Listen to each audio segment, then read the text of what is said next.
Hello दोस्तों। तो आज हम चरक संहिता सूत्र स्थान का अध्याय नंबर 13 इस नए अध्याय का क्विक रिवीजन करेंगे। तो कल्पना चतुष्क का यह पहला अध्याय है, इस नए अध्याय। इस अध्याय में अग्निवेश ने आचार्य आत्रेय पुनर्वसु से कुल 25 क्वेश्चन पूछे हैं। तो इस पूरे अध्याय में हम उन 25 क्वेश्चन को और उनके आंसर्स को जानेंगे, जैसे कि स्नेहों को योनि क्या है, स्नेह कितने होते हैं, अलग अलग स्नेहों के गुण क्या होते हैं। तो आइए शुरू करते हैं ना। पहला क्वेश्चन, तो जो अग्निवेश जी ने आचार्य आत्रेय पुनर्वसु से पहला क्वेश्चन पूछा था, पहला प्रश्न, स्नेह की क्या योनियां है, कितनी योनियां है, तो उसका जवाब में बताया गया कि स्नेह की 2 योनियां है, मतलब उसका ओरिजिन स्थावर और जंगम। स्नेह है वो 2 तरह के होते हैं, स्थावर और जंगम। स्थावर में देखिए जैसे तेल, प्रियाल का तेल, बहेरा का, चित्रा का, हेरन, अखरोट का, तो ये सब जो वेजिटेबल्स हैं जो हमको पेड़ों से मिलते हैं स्नेह, उनको स्थावर स्नेहन कहते हैं। जंगम स्नेहन जो फैट हमको एनिमल से, जिनका ओरिजिन एनिमल से होता है, जो हमको जानवरों से मिलती है, उनको जंगम स्नेह बोलते हैं ना। इसमें मछली, मृग, पंक्षी में जंगम की योनि है। इनमें दही, दूध, घृत, मांस, वसा, मज्जा, ये सभी एनिमल ओरिजिन है, तो इनको जंगम स्नेह कहेंगे। ठीक है। तिल तेल एवं एरंड तेल की श्रेष्ठता, तो तेल एक स्नेह है, स्नेह स्थावर स्नेह है ना। जो तिल तेल है ना, वो बल बढ़ाने में उपयोग किया है, सर्वश्रेष्ठ है तिल का तेल। और जो एरंड का तेल है ना, उसको विरेचन के लिए उपयोग करते हैं, इस बात को ध्यान रखें ना। पहला इंपॉर्टेंट है, तिल का तेल बल बढ़ाता है और एरंड का तेल विरेचन के लिए उपयोगी है ना। चलिए नेक्स्ट चलते हैं। क्वेश्चन नंबर 2, प्रश्न नंबर दूसरा, स्नेह के कितने भेद हैं। तो मेनली इस जो अध्याय में 4 भेद बताए गए हैं, घृत, तेल, बसा और मज्जा। तो इन मेन 4 स्नेह के बारे में हम इस अध्याय में पढ़ेंगे। प्रश्न नंबर 3, चतुर्विध स्नेहों के पृथक पृथक क्या गुण हैं। तो 4 स्नेह बताए गए हैं, घृत, तेल, बसा, मज्जा। तो सबसे पहले घृत के गुण देखते हैं ना। पित्त और वात जन विकारों को शांत करता है। पित्त की जो व्याधियां और जो वात की व्याधियां उनको शांत करता है। रस, शुक्र और ओज के लिए हितकारी है। दाह को शांत करता है और शरीर को कोमल करता है। स्वर तथा वर्ण को प्रसन्न करता है। ये घृत के गुण है। तेल के गुण, सामान्य रूप से तेल वात विकारों को शांत करता है। में जो घृत था वो पित्त और वात दोनों के लिए था, तेल मेनली वात के लिए होता है ना, और ये कफ को नहीं बढ़ाता, बल को बढ़ाने वाला है, त्वचा के लिए हितकारी होता है, उष्ण मांस को स्थिर करने वाला तथा योनि मार्ग का शोधन करता है तेल। बसा के गुण देखते हैं। विद्ध होने पर, जब जख्म हो जाता है तो वहां पर कांड भगन या संधि भगन, मतलब जॉइंट्स में चोट लगने पर, योनि भ्रंश, कर्णशूल, सिर में वेदना पर बसा लाभ करती है। और ये पुरुषार्थ में की वृद्धि के लिए, शरीर में स्निग्धता के लिए बसा का उपयोग करते हैं। मज्जा के गुण, मज्जा का सेवन करने से शरीर में बल, देखिए इससे क्या क्या बढ़ता है मज्जा से, बल, वीर, रस, कफ, मेदा, मज्जा की वृद्धि होती है। ये आप इतना याद रखिए, इतना काफी है ना। अगला क्वेश्चन, क्वेश्चन नंबर 4 और 5, स्नेहपान का काल, मतलब कब हमको स्नेहपान करना चाहिए, और अनुपान, मतलब स्नेहपान करने के बाद क्या अनुपान करना चाहिए। तो सबसे पहले काल देखेंगे, ये बहुत ज्यादा इंपॉर्टेंट है। देखो घृत है ना, घृत को शरद ऋतु में उसका सेवन करना चाहिए, घृत का शरद ऋतु में। बसा और मज्जा का वैशाख में, और तेल है वो प्रावट प्रावट ऋतु। ठीक है। तो वैसे 6 ऋतु बताई गई हैं, सभी आचार्यों ने 6 बताई हैं, लेकिन प्रावट किसने बताया, चरक ने या सुश्रुत ने, ये कमेंट में आप जरूर बताइए। ठीक है। अत्यंत शीत तथा अत्यंत उष्ण काल में सेवन नहीं करना चाहिए स्नेहन का। ठीक है। चलिए नेक्स्ट, स्नेहपान का काल, दिन तथा रात्रि। देखो गर्मी के दिनों में वात और पित्त की अधिकता होती है, लेकिन जब गर्मी होती है तो वात और पित्त अधिक होता है। ठीक है, इसलिए रात्रि में स्नेह का स्नेहपान करना चाहिए। शीतकाल में कफ की अधिकता होती है, इसलिए दिन के समय जब सूरज अच्छे से निकला हो, धूप निकली हो, ऐसे टाइम पर स्नेहपान करना चाहिए। ठीक है, हो गया। अभी क्वेश्चन नंबर 5 प्रश्न, स्नेह अनुपान, मतलब उसके बाद स्नेहपान कर लिया, उसके बाद क्या पीना चाहिए। तो देखो घृत पीने के बाद गर्म जल, तेल के बाद यूष, बसा मज्जा के बाद मंड। अगर यूष मंड नहीं है तो आप चारों स्नेहपान करने के बाद आप गर्म पानी पी सकते हैं। ठीक है। अगले प्रश्न पे जाते हैं, स्नेह विचारणाएं कितनी है, मतलब प्रविचारणाएं क्या है। देखो किसके साथ प्रयोग करना चाहिए, आप स्नेहपान किसके साथ लेते हैं, किसके साथ उसका प्रयोग करना है, ये प्रविचारणाएं होती हैं, है ना। सिर्फ आप ऐसे स्नेह तो नहीं ले सकते, किसी के साथ लेंगे, है ना। तो वो इसकी 24 प्रविचारणाएं बताई गई हैं। तो ये 24 प्रविचारणाएं हैं, आप एक एक करके पढ़ लीजिएगा। ओदन, बिलेपी, रस, मांस, दूध, दही, यबागु, सूप, शाक, यूस, काम्बलिक, खंड, सत्तू, तिल का कलक, मद, लेह, भक्ष्य, अभ्यंग, बस्ती, उत्तर बस्ती, कंडूस, खंड, तिल, नश, अक्षी तर्पण। ये याद होती है तो ठीक है, वैसे मेरे हिसाब से तो याद ही कर लीजिए, इंपॉर्टेंट तो है।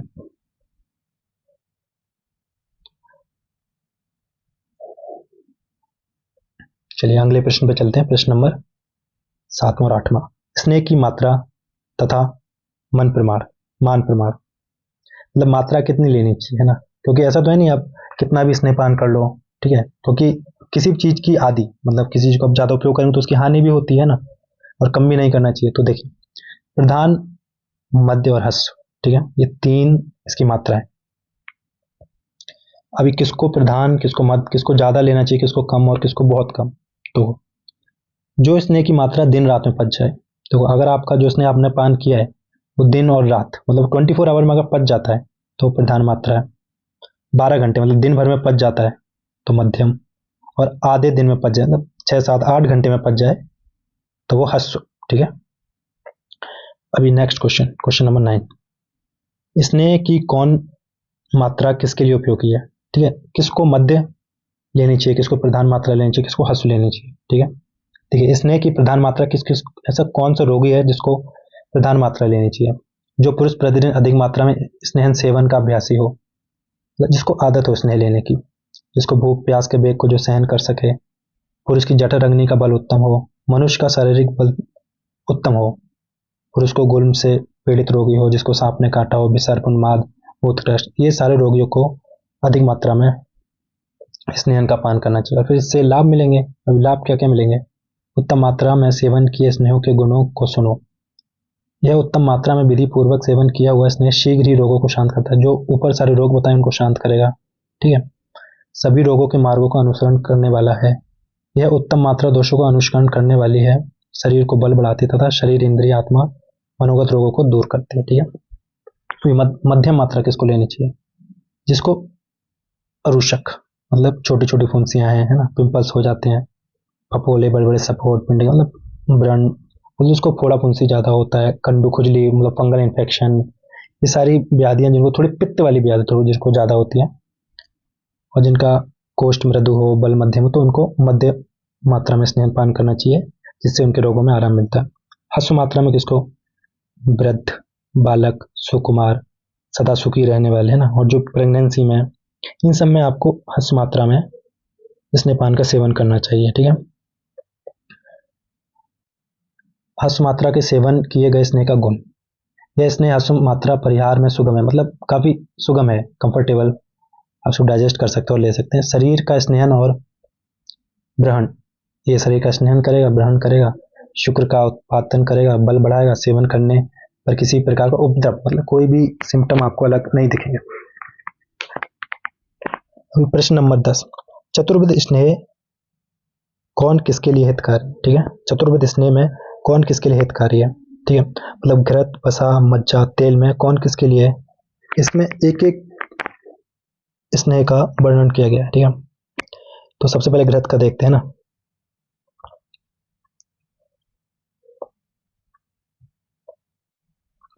जो मनुष्य बात पित्त प्रकृति के हों, बात पित्त प्रकृति के हों अथवा बात प्रकृति या पित्त प्रकृति के हों, ठीक है।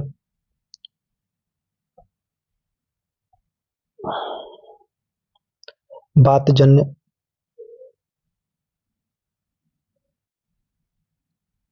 देखिए घृत तेल सेवन के योग्य रोग और रोगी, इसकी मैं एक फोटो लगा दूंगा, तो आप उससे ये पूरा पढ़ लीजिएगा ना, काफी इजी फॉर्म में मैं आपको ये करके दे दूंगा, ठीक है। तब हम आगे चलते हैं ना। आप स्टॉप करिए वीडियो को और वो स्क्रीनशॉट ले लीजिए उसका, है ना।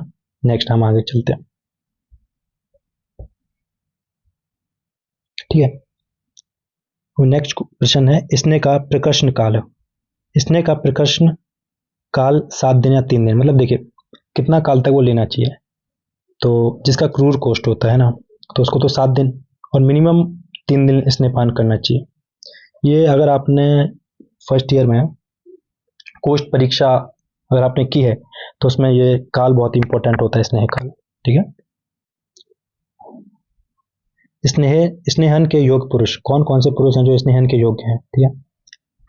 जिन व्यक्तियों को स्वेदन अथवा शोधन कराना हो, इनको स्वेदन कराना मतलब स्वेटिंग, शोधन शोधन क्या होता है? वमन और विरेचन कराना हो। जिनका शरीर रूक्ष हो मतलब ड्राई हो, बात व्याधियों से पीड़ित हो, बात की व्याधि हो, नित्य व्यायाम करने वाले हो, जो रेगुलर एक्सरसाइज करते हैं ना, नित्य मदिरा पीते हैं मतलब एल्कोहलिक, नित्य स्त्री से मतलब जो रेगुलर सेक्स करते हैं, जो नित्य चिंता करने वाले होते हैं, ऐसे व्यक्तियों को स्नेहन करना चाहिए। तो ऐसे लोगों को स्नेहन पान करना चाहिए। अगला प्रश्न, प्रश्न नंबर 13, स्नेह के अयोग्य पुरुष कौन कौन से जो अयोग्य हैं? बिना संशोधन कराए जिन लोगों को रूक्षण क्रिया बताई जाएगी, जिन लोगों के शरीर में कफ और मेदा बढ़ी हो। देखिए, अगर आप में कफ और मेदा मतलब जो लोग ज्यादा मोटे हैं ना, मेदा मसल्स, मेद बढ़ा हुआ है, कफ बढ़ा हुआ है ना, तो उन लोगों को अयोग्य है ना। जिन लोगों के लिए रूक्षण क्रिया कही जाएगी, उन्हें यदि संशोधन ना करना हो तो स्नेहन क्रिया नहीं, मतलब जिनको अपने अंदर रुक्षता बढ़ानी, ड्राइनेस है ना, जिनके अंदर पहले से ही स्निग्धता है तो वो स्नेहपान नहीं करेंगे ना। जिनके मुख और गुदा में इतना अधिक स्त्राव हो, बहुत ज्यादा सलाइवा आता है, गुदा में थोड़ा स्त्राव होता है, ठीक है, मुख और गुदा कफ से भरा हुआ हो, ठीक है, नित्य मंद अग्नि से पीड़ित हो, जिनकी अग्नि कैसी हो? मंद, तृष्णा मूर्छा से युक्त, जिनको ज्यादा प्यास लगती है या फिर चक्कर आते हैं ना, तालुशोष हो, अरुचि हो मतलब खाना खाने का मन ना करता हो, उल्टियां होती हो, उदर रोग हो, आम दोष, कृत्रिम विष, दुर्बल हो, बहुत ही क्रश है ना, स्नेह पीने में जिनमें ग्लानि होती हो मतलब दिक्कत होती हो, मंद से पीड़ित, नस्य बस्ती कर्म किया जा रहा हो, जिनका नस्य बस्ती कर्म किया जा रहा हो, तो ये सब लोग हैं जो अयोग्य हैं किसके लिए? स्नेहन पान के लिए। ठीक है, अभी नेक्स्ट चलते हैं आगे। अस्निग्ध व्यक्तियों के लक्षण। अस्निग्ध व्यक्ति कौन व्यक्ति हैं जो अस्निग्ध हैं, मतलब जिनके अंदर स्निग्धता नहीं है, रुक्षता है। तो कैसे हम पता करेंगे? तो मल का गांठदार, जिनका मल है ना, फिकल मैटर, वो गांठदार आता हो, रुक्ष निकलता हो, वायु अनुलोम का ना होना है ना, वायु का अनुलोम ना होना, जठराग्नि मंद होना मतलब खाना अच्छे से पचता नहीं है, ज्यादा भूख नहीं लगती, शरीर में खरता है, रुक्षता का भी ड्राइनेस मतलब बाल सूख जा रहे हैं, चेहरे पे ड्राइनेस आ रही है। आसनिक पुरुष का लक्षण, तो ये सारे आसनिक पुरुष के लक्षण है। मतलब क्वेश्चन नंबर 14, सम्यक स्निग्ध व्यक्ति के लक्षण। कौन सा व्यक्ति है जिसको आप देख के बता सकते हैं कि ये सम्यक स्निग्ध है?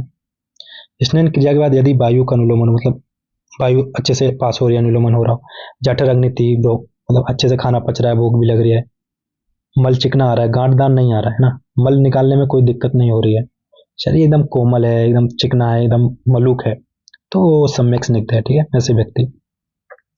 प्रश्न नंबर 16, अति स्निग्ध व्यक्ति के लक्षण, जिसके अंदर स्निग्धता बहुत ज्यादा है। ठीक है, तो स्नेह पीने के बाद जिस व्यक्ति के शरीर में पीलापन, देखो किसी ने अति स्निग्ध है वो और उसने अगर घृत पान कर लिया, तेल पान कर लिया ना, तो शरीर पीला पड़ जाएगा, उसको भारी लगेगा, जड़ता एकदम स्टिफनेस, जकड़ जाएगा, मल पच कर ना निकले, अच्छे से पचन नहीं होगा, तंद्रा आएगी, अरुचि आएगी, उत्क्लेश, ये सारे लक्षण उसमें दिखाई देंगे। तो इससे हम पता कर पाएंगे कि ये व्यक्ति है, इसके अंदर अति स्निग्धता है।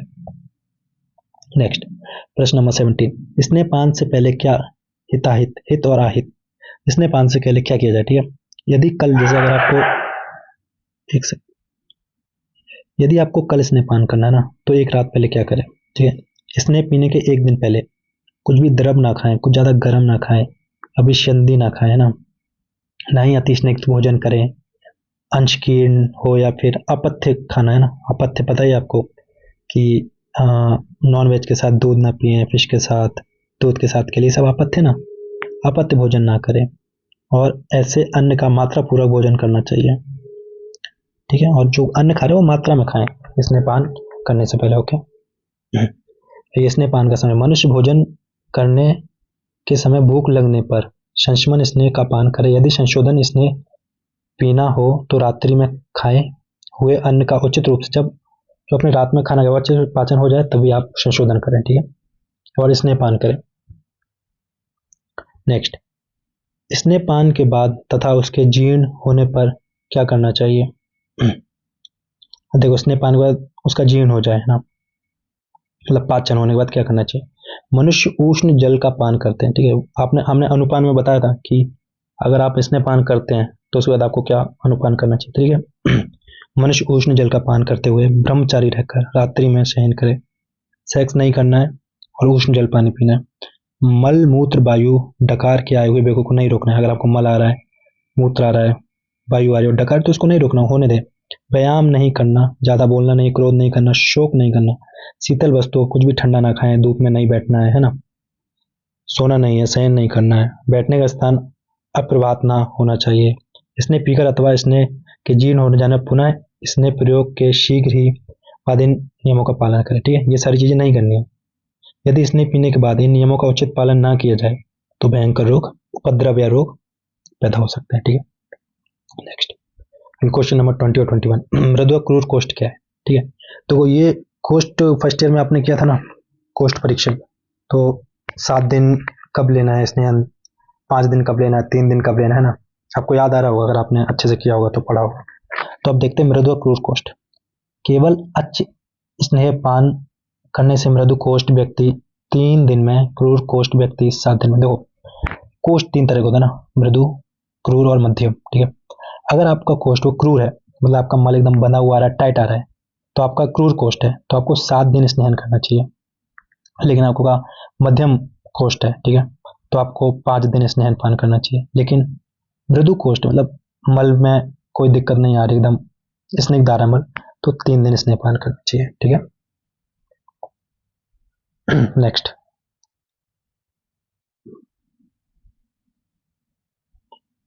Question number 23, okay.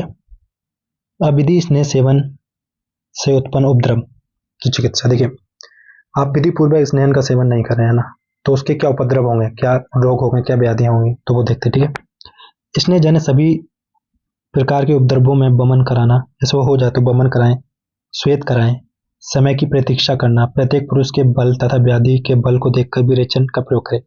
विरेचन मतलब द्रव खिलाएं और मल के द्वारा दोष का बाहर निकाले, है ना। तकराइष्ट का प्रयोग करना, रुक्ष अन्न और पेय पदार्थ का सेवन करना, मूत्रों का प्रयोग, त्रिफला का सेवन कराना, इससे अविधि स्नेह से उत्पन्न उपद्रवों की शांति हो जाती है, ठीक है। तो ये सब कराने से जो अपने अविधि मतलब बिना विधि के आपने स्नेह किया है, तो उससे जो उपद्रव होंगे उससे आपकी रक्षा होगी, ठीक है। चलिए आगे देखते हैं। क्वेश्चन नंबर 24, संशोधन के लिए स्नेह पीने के आचार, ठीक है। संशोधन मतलब वमन और विरेचन, तो उसके लिए पीने के आचार, उसके बाद क्या आहार विहार करना चाहिए, ठीक है। स्नेह पी लेने के बाद 3 दिन तक स्नेह पीने 3 दिन तक, और उसको विश्राम करना चाहिए।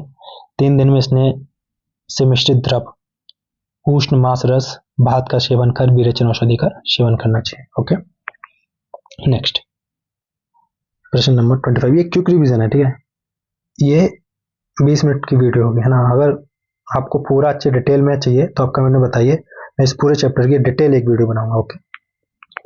अगला प्रश्न, विचारण के योग पुरुष कौन है? जो विचारण के योग है पुरुष, है ना, जो व्यक्ति स्नेह से द्वेष रखता हो, ठीक है, जिसको मन नहीं करता स्नेह पीने का, जो सदा स्नेह का सेवन करते हो, या फिर जो हमेशा स्नेह मतलब स्नेह का सेवन करते रहते हैं, और उसका कोष्ठ मृदु हो। पहले से जिसका कोष्ठ मृदु है उसको जरूरत नहीं है ना स्नेह पान की। जो व्यक्ति क्लेश को सहने में असमर्थ हो, जो ज्यादा टॉलरेंस ना हो, है ना, जिसके अंदर, है ना, ज्यादा क्लेश ना सह सके। जो व्यक्ति प्रतिदिन मदिरा पिए, जो एल्कोहलिक है ना, उनके लिए विचारण का प्रयोग उत्तम है, ठीक है।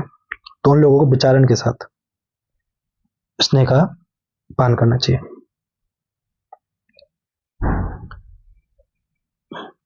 बाकी ये